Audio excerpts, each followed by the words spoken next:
Boa noite, irmãs.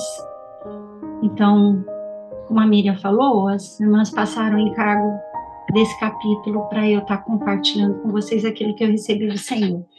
Irmãs, sempre com temor e muito tremor que eu estou aqui para falar com vocês, porque quem é capaz, né? Quem é capaz de falar dele, do nosso amado Senhor? Quem é capaz de expor com clareza as coisas dele, né, a mente dele? Mas eu creio que o Espírito Santo, como a Miriam orou, ele há de nos conduzir para a glória do Senhor. Então, o tema do capítulo é o serviço, e eu quero iniciar aqui com, irmãs, diante do Senhor, eu tive em oração, e eu penso da gente estar lembrando algumas coisas que a autora falou, e depois, então, eu compartilho o que eu recebi dessa porção, tá? E aí a Miriam vai passar para vocês estarem compartilhando. Então, a autora, ela inicia esse capítulo falando que talvez não haja uma fase na vida cristã, quando o cristão começa a entrar numa vida mais escondida, uma vida de profundidade com o Senhor, que haja tanta mudança quanto no serviço. E ela vai falar aqui que, no início, esse serviço ao Senhor, ele é prazeroso, mas que aos poucos ele se torna enfadonho e cansativo.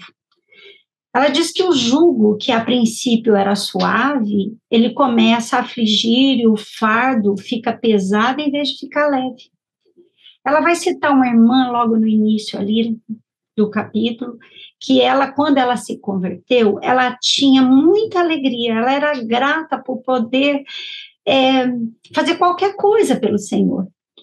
Mas que o passar do tempo, a alegria inicial esvaiu, e o seu amor que ardia tão intensamente pelo Senhor também foi desaquecendo, e o serviço se tornou desagradável, o serviço se tornou penoso.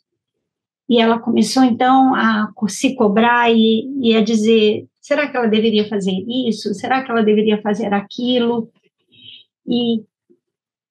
Mas ela vai voltar e chamar a atenção de que nós, quando nós encontramos uma vida no Senhor, nós somos libertos de todo tipo de escravidão. E ela diz assim, ora, toda alma que entra totalmente na vida de fé é totalmente libertada de toda forma de escravidão. Qualquer serviço vai lhe dar prazer, porque tendo posto a sua vontade no Senhor, ele opera o querer e o realizar de seu bom prazer, e a alma se sente desejosa de fazer as coisas que o Senhor quer que ela faça. Então, ela vai falar que alguns homens, eles ficam muito alegres e agradecidos, e eles vão até o final do mundo para procurar o quê? As suas riquezas. E que nós deveríamos ser encorajados a fazer com que todos fizessem a vontade de Deus, tanto quanto elas são motivadas para fazer a sua própria vontade. Achei bem interessante isso, porque quanta motivação a gente tem para fazer a nossa vontade, né? Aí ela vai falar assim que a lei lá do sinal, ela foi colocada em nós, mas do lado de fora. Mas que o Senhor lá em Ezequiel, ele vai colocar, ele vai escrever essa lei nos nossos corações. E que isso significa que nós desejaremos o que o Senhor deseja e obedeceremos os seus mandamentos, não porque seja um dever, mas porque nós mesmos queremos fazer o que ele quer que nós façamos. A autora também fala algo que eu achei muito lindo, que o plano de Deus é tomar posse do nosso interior, do interior do homem, assumir o controle e a gestão da sua vontade e operar ali, nele, a obediência, de forma que o serviço se torna fácil e um deleite. E o cristão possa, então, dizer, esse serviço é feliz. Na minha versão, que é bem antiga, ela diz assim: no serviço do meu rei, eu sou feliz. A autora também diz que nós devemos submeter a Deus o pleno controle da nossa vontade, dizendo: sim, Senhor, Senhor, sim. E olha que lindo que ela diz também, que é maravilhoso quando ver os milagres que acontecem quando Deus realiza a, nos homens que têm uma vontade totalmente entregue a Ele. Que Ele opera milagres quando você rende a sua vontade a Ele. E mais que se nós rebelarmos, nós vamos ficar amargas. Mas olha, ela também vai falar que Deus é poderoso para transformar as coisas difíceis em fáceis e as amargas em doce. E para ele não tem nenhum obstáculo. Ele não tem nenhum obstáculo em usar a força dele na nossa fraqueza. Porque a obra é dele, a responsabilidade é dele, e ele pode administrar tudo. Ela vai lembrar de 2 vínculos do serviço, que são importantes na vida de confiança, que liberta para a gente servir. Então, o primeiro é: nenhum indivíduo é responsável por todo o trabalho do mundo. Por quê? Porque há diversidade nos dons, né? E que cada um opera segundo a sua capacidade. E o 2, ela vai falar que a nossa responsabilidade é fazer aquilo que o Senhor nos chamou para fazer. E ela volta a chamar a atenção da gente, que é o desenvolvimento da vida divina em nós, que opera lá no nosso interior, que torna o serviço fácil e natural. E ela vai concluir que o necessário para um serviço feliz e eficaz é simplesmente colocar o seu trabalho, o trabalho que você faz para o Senhor, nas mãos dele e deixá-lo lá, entregue. E a preocupação, ela vai falar, e a confiança são 2 coisas que não andam juntos, não podem andar juntas. Se o trabalho é um fardo, é porque você não o colocou, você não o confiou ao Senhor. E ela vai terminar usando um texto muito poderoso, que é o texto de Deuteronômio 32. Mas a frase que ela escreve no final do capítulo me chamou muita atenção, e é ela que vai nortear o que eu pensei para estar compartilhando com vocês. Ela diz assim: se o mestre divino tivesse apenas um grupo de trabalhadores, com estes não haveria limites para o que ele poderia fazer através deles. Verdadeiramente, 1 perseguirá 1000, e 2 fariam fugir 10.000. Ela encerra dizendo que Deus levante rapidamente um exército assim. Então, mas quando eu terminei a leitura desse capítulo, eu precisei levar algumas vezes, mas a palavra que ficou no meu coração foi a própria palavra do título, a palavra serviço. E eu comecei a ver, falei, vou ter que parar aqui para ver o que é serviço mesmo.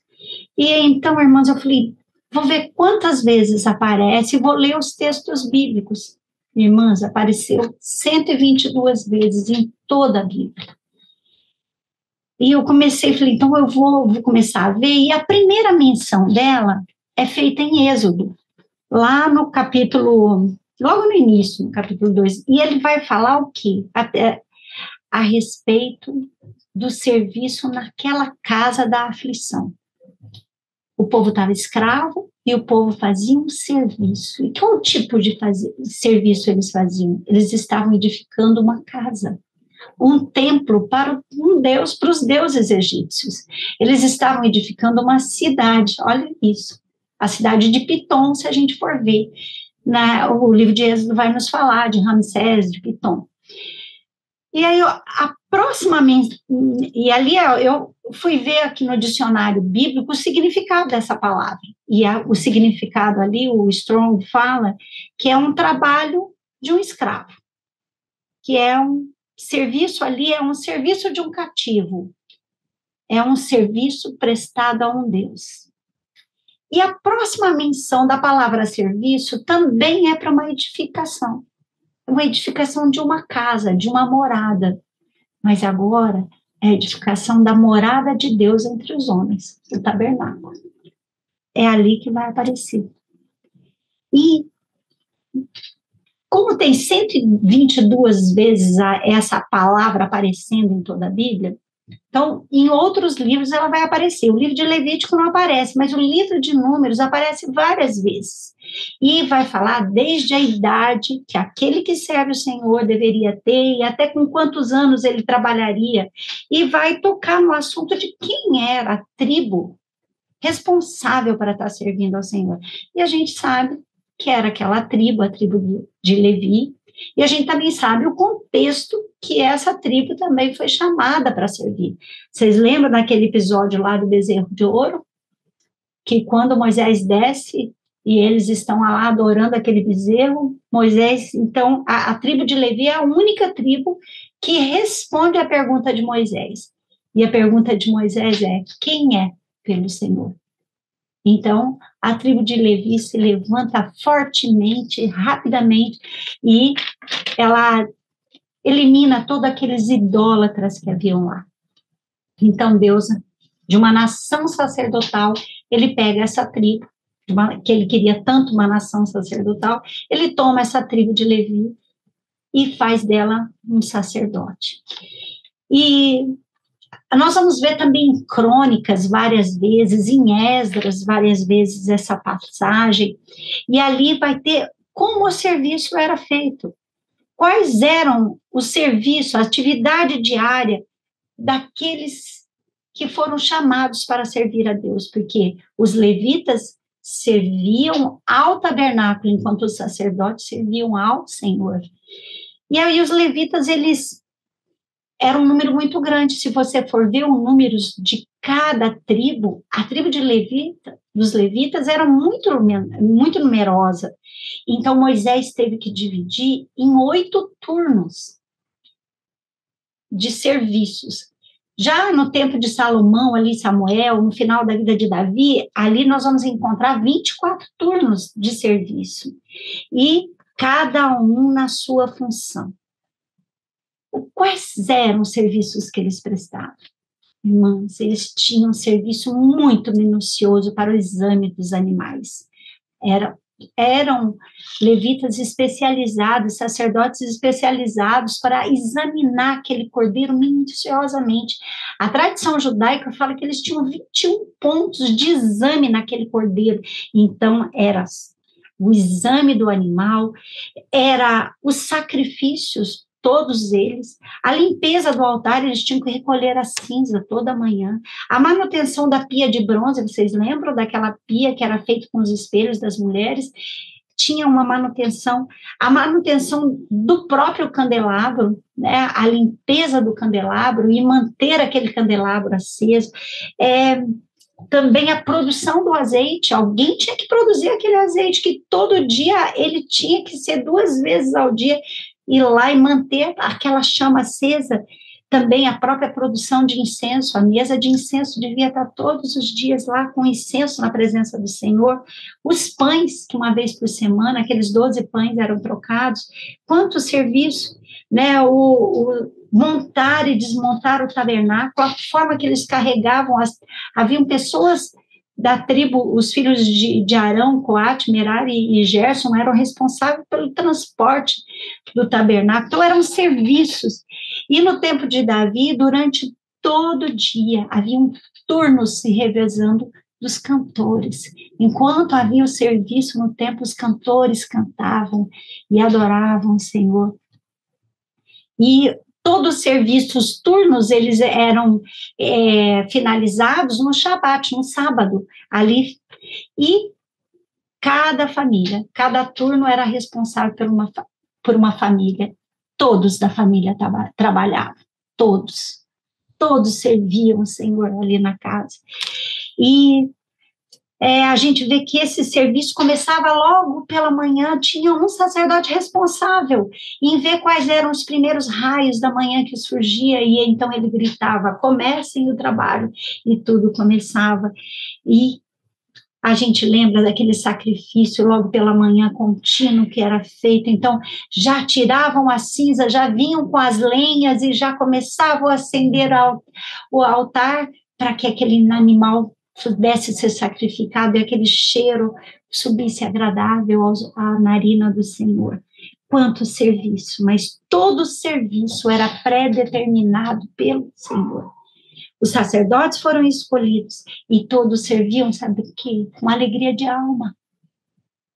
Sabe, eles serviam com tanta alegria porque eles haviam sido escolhidos para servir ao Senhor. Irmãs, quando a gente chega no Novo Testamento, a primeira menção da palavra serviço é esse texto que a Miriam lê, é com Miriam, é com Marta, né, os serviços de Marta. E aí nós vamos ver que em Hebreus também vai aparecer várias vezes a palavra serviço. 6 vezes vai aparecer. Mas eu queria chamar a atenção para o Novo Testamento de uma palavra que gritou no meu coração, que é a palavra dispenseiro. E essa palavra dispenseiro também fala de serviço. Ele seria aquele mordomo que as famílias ricas no passado tinham, que era responsável por todo o serviço da casa. Esse serviço que o proprietário colocava na mão deste, que era responsável por todas as coisas da casa, né? E esse dispenseiro, ele também tinha uma responsabilidade. Era ele que deveria repartir os grãos, o alimento que os conservos comiam. Ele era responsável até pela alimentação dos conservos. E nós, queridas, nós fomos chamadas para sermos servas e servos, para ser mordomas, para ser dispenseiros do Senhor. E o próprio Senhor Jesus, quando ele inicia o seu serviço, o seu ministério, ele vai chamar os 12, a gente vê lá no livro de Marcos, lá no capítulo 3, versículo 3, 13 e 14, ele vai chamar, e ali tem uma ordem que os irmãos falam, olha, presta atenção nessa ordem, e é os que ele mesmo quer. Miriam, você pode ler para mim? É Marcos capítulo 3, 13 e 14. E a segunda frase nesse texto, enquanto a Miriam procura, é para estarem com ele. E a terceira frase é, e os enviou a pregar. É Marcos, capítulo 3, versículo 13 e 14.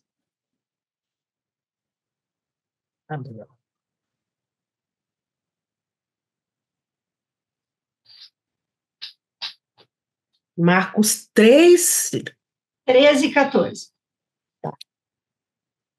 3, 13 e 14.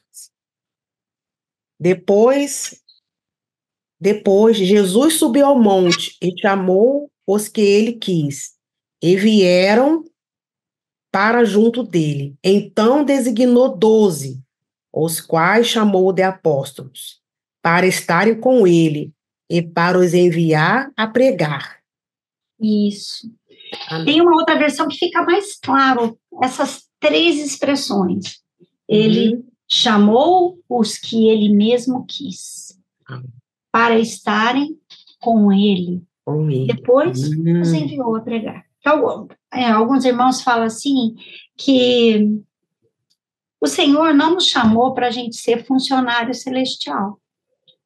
Ele nos chamou para uma vida de intimidade com ele. Então, ele nos chamou para ele. E depois ele nos envia. Então, é uma relação muito íntima e rica com ele, que a partir disso flui todas as coisas. E, irmãs, quando a gente nasceu de novo, nós somos batizadas com o Espírito Santo, mas fomos batizadas num corpo, o corpo de Cristo. E o termo corpo, ela não é uma palavra simples, uma pequena metáfora. Ela é algo muito rico, porque assim como os membros do corpo de Cristo estão em relação com Cristo, da mesma forma que o nosso corpo está em relação conosco. Olha o nosso corpo, que beleza. Nós temos 206 ossos, 639 músculos. que são seguros por ligamentos, por tendões, que são nutridos por veias, por artérias, que são inervados e tem fáscias segurando toda essa musculatura, e irmãs, tem órgãos, e tem mais coisa. Que coisa linda. Paulo resolveu usar esse termo, enquanto Pedro usa a própria analogia de casa. Ele vai falar que nós somos a casa de Deus. Nós somos as pedras vivas, o material da construção da casa de Deus. E eu gosto mais dessa analogia. Para mim fica mais claro, não sei se é porque eu trabalho com movimento, essa questão do corpo. E, gente, é demais essa questão do corpo, porque cada movimento que a gente faz, nós temos várias estruturas trabalhando juntos para que ela aconteça. E elas trabalham de forma muito sincronizada, muito organizada, e todos servem ali de forma tão complexa e mostra como a gente é um ser inteiro. Assim, o corpo de Cristo. O nosso relacionamento com o cabeça é uma relação de obediência. Enquanto a nossa relação com os membros é de comunhão. Então, nós somos como um. Que linda essa analogia. Com essa analogia, essa união maravilhosa do cabeça com o corpo e de um membro com o outro. Essa metáfora é cheia de significado. Olha, vamos parar e pensar nesse texto que para mim falou muito ao coração. Somos membros do seu corpo. Aqui a gente tem uma união de vida, uma união de relacionamento, de comunhão, uma união de serviço. A gente não vê uma mão pensando, o que eu posso fazer para ajudar o cabeça? A sua mão não fica lá pensando como ela pode ajudar o cabeça a ser glorificado. A mão não pensa, mas quando o cabeça fala para a mão, levanta, a mão imediatamente levanta. A cabeça e os membros, em um corpo saudável, eles são um. Não são? Agora, deixa a doença entrar no organismo. Quando a doença entra, imediatamente os membros não obedecem à cabeça, ou aquele órgão não obedece mais à cabeça. Aqui eu falei para vocês dessa união de sentimentos, né? Quando um corpo sofre, a gente já ouviu tanto isso, gente, vocês me perdoem, eu estou chovendo no molhado, né? A gente já ouviu tanto isso, que quando um corpo, um membro sofre, todos os outros sofrem. E é demais o serviço no corpo. Células de defesa são levantadas, né? A Nana outro dia falou disso, levantadas e correm em defesa daquele pedaço, daquele membro do corpo que está precisando de ajuda. Que serviço lindo! Estou vendo a Osmarina aí fazendo uma visita, está servindo aí, né? Tem alguém precisando. As células de defesa correm, ou elas se põem de joelhos, né? Para estar no serviço do corpo de Cristo. A gente, aqui atrás também falei dessa união de natureza. Tudo que o cabeça é, tudo que a cabeça é, o corpo é. E tudo que Cristo é, nós somos. Fora de Cristo não há trabalho. Por que não há trabalho? Não há vida. Nós somos chamados para servir o corpo de Cristo. Se você é um membro do corpo, então você tem uma função devida. E você tem um serviço a ser prestado. Não importa quão minúsculo seja a sua função no serviço. Sabe aquela unha do dedinho menorzinho lá? Fica sem ela, para você ver. Ou fica sem a bile, que é aquele fluido que é lançado lá pelo seu fígado, né, para digerir as células, as gorduras, né, e captar nutrientes. Fica sem ele para você ver. O fluir do serviço no corpo é um fluir de vida, é a própria expressão de Cristo, porque cada um de nós só vai poder servir com a porção de Cristo que existe em cada uma de nós.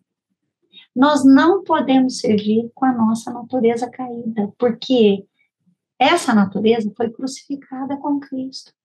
Agora, quem vive em nós é Cristo, e o serviço é feito por Ele mesmo, pela porção dele que há em nós. Quando você vê cada parte do corpo funcionando, você fala, ali está uma pessoa sadia. Ela é uma pessoa sadia. Tudo dela está funcionando. O colesterol está bom, glicose, triglicérides, né, tá? Creatinina, tudo em ordem, todos os exames, né? Fez o hemograma lá, tá certinho, tá tudo funcionando, o joelho não dói, o pé não reclama, a perna não incha, tá tudo ótimo, não tem dor de cabeça, né? Não tá tudo funcionando direitinho. Maravilha. Então, esse corpo está saudável. Todos estão funcionando. Cada um que o Senhor mesmo, olha que texto maravilhoso. Se você é um membro, o Senhor dispôs você, colocando você no corpo como aprouve. Ele te colocou como aprouve, ele escolheu aonde você vai servir, como a tribo de Levi, que eu falei para vocês, que eles serviam com alegria de alma, porque eles haviam sido escolhidos para estar servindo ao Senhor e a sua casa. Em Atos, aqueles 120 crentes, vocês lembram? Eles foram batizados no corpo. Eles foram organicamente unidos. Imediatamente eles estavam funcionando. O que aconteceu? Cada um começou a falar em línguas, na sua própria língua, e eles começaram a fazer que engrandecer ao Senhor. Qual é o nosso primeiro chamado? Porque nós vivemos. Nós somos, o Senhor nos fez para glorificar a Ele e para desfrutar dele. Por que nós casamos? Nós casamos para mostrar o relacionamento de Cristo e a igreja. Porque nós temos filhos para perpetuar o testemunho de Cristo na terra. Então, queridas, aqueles 120 começaram a funcionar rapidamente, a engrandecer Deus. Não é para isso que nós somos chamados? Para engrandecer o Senhor, tornar o nome dele mais grande. Será que português aguenta isso? Né? Ele tornar quem é grande maior? Mas é isso que nós somos chamados, para engrandecê-lo. E esse 120 começaram a fazer isso. E o que aconteceu? Quando os 120 começaram a funcionar como um corpo, que receberam o Espírito Santo e começaram a agir como um corpo, todo mundo viu. Todo mundo viu. Uma multidão viu. E aí, quando Pedro pegou, 3.000 se converteram. Aí já não eram mais 120, eram 3.120. E eles diziam assim, que faremos? Que faremos? 3.000 batizados. Que faremos? Mas o pecado, ele vai nos separar. A distração, quando a gente escolhe algo no lugar do Senhor, onde a gente começa a se ocupar de algo que não seja Ele mesmo, sabe o que isso faz? Quebra aquela unidade no corpo. Eu paro de estar servindo uma irmã, né, para estar vendo uma série. Agora está muito comum aí séries turcas, séries coreanas, e, né, tá lá, vendo aquilo. Ou então, eu começo a servir fora do corpo. Não acho que isso não seja necessário, eu acho assim, eu já fiz muito trabalho isso e continuo fazendo fora. Mas nosso primeiro trabalho é dentro de casa, mulheres se sujeitando aos maridos, marido amando as mulheres, filho obedecendo os pais. Isso é a igreja. O que é a igreja? Servos obedecendo aos seus senhores, e o quê? Aí maridos amando suas esposas submetendo, filhos obedecendo. Isso é a igreja, é o serviço diário. nesse mundo de desconstrução, você ter uma família equilibrada. Você sendo uma pessoa com uma mente sã, com sentimentos equilibrados e uma vontade resignada para o Senhor, é um testemunho sem palavras já. E então, o pecado, a distração, que eu perdi aqui o que eu estava andando, mas é que às vezes a irmã, ela tem um trabalho missionário maravilhoso numa comunidade, mas ela não é capaz de ligar para uma irmã ou mandar um recadinho para ela quando ela está passando uma situação adversa de conforto. Vocês entendem? Nosso primeiro serviço é na nossa casa e na igreja. E esse serviço na igreja fortalece tanto que faz com que multidões venham a crer. O amor entre nós, que é o vínculo da perfeição, esse amor de um membro com o outro, eu trabalhando aqui, eu sou um coração, e esse coração está batendo aqui, está batendo, e ele está jogando sangue para todo o corpo. Ele não está trabalhando só para ele. Ele simplesmente trabalha e beneficia todo o corpo. Um olho que está com uma conjuntivite, ele não consegue ver com clareza. Está inchado, está avermelhado, ele não consegue ver direito, ele dificulta todo o corpo. No meu trabalho, o olhar organiza o movimento. Então, se eu não tenho um olhar, meu movimento ele vai sofrer. Se eu não tenho uma boa mastigação, eu não vou ter uma boa cervical. Se eu não tenho bons pés, eu não vou ter pés bem articulados, eu não vou ter um bom joelho, ou meu quadril vai sofrer por causa disso. Então, se cada uma de nós, que foi escolhida para cada função, o Senhor escolheu cada uma de nós com uma função, trabalharmos, nós vamos estar edificando a casa de Deus. O corpo de Cristo vai estar sadio e nós vamos ser um testemunho forte. Uma comunhão, olha, eu vou dizer que Cristo e seu corpo perfeitamente vinculado em amor, trabalhando, servindo em amor, servindo uns aos outros, que testemunho poderoso.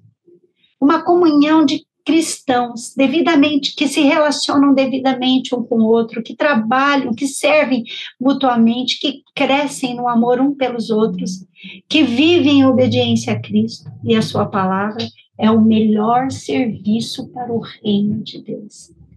A palavra e sabe que é uma ameaça para o império das trevas nesse mundo. Satanás não teme nada mais que isso. E eu finalizo dizendo uma frase de John Wesley que tem tudo a ver com o que a nossa autora colocou no final do capítulo dela. Dai-me 100 homens que não tema o pecado, aquilo que nos separa do Senhor, que nos distrai, que quebra a comunhão, que nos não permite servir um com o outro, não permite que a palavra de Deus governe e dirija, que temam o pecado, mas que não desejam nada além de Deus. Me dê esses 100, John Wesley falou, e eu abalarei o mundo. Que o Senhor tenha um exército de nós mulheres, que sirvam na função que foi chamada, porque nenhum trabalho, nenhum serviço para o Senhor é pequeno demais. Todo serviço é importante e necessário. Irmãs, foi isso que o Senhor me deu na leitura desse capítulo, e então eu vou passar para a Miriam para que outras irmãs possam estar compartilhando. Bom?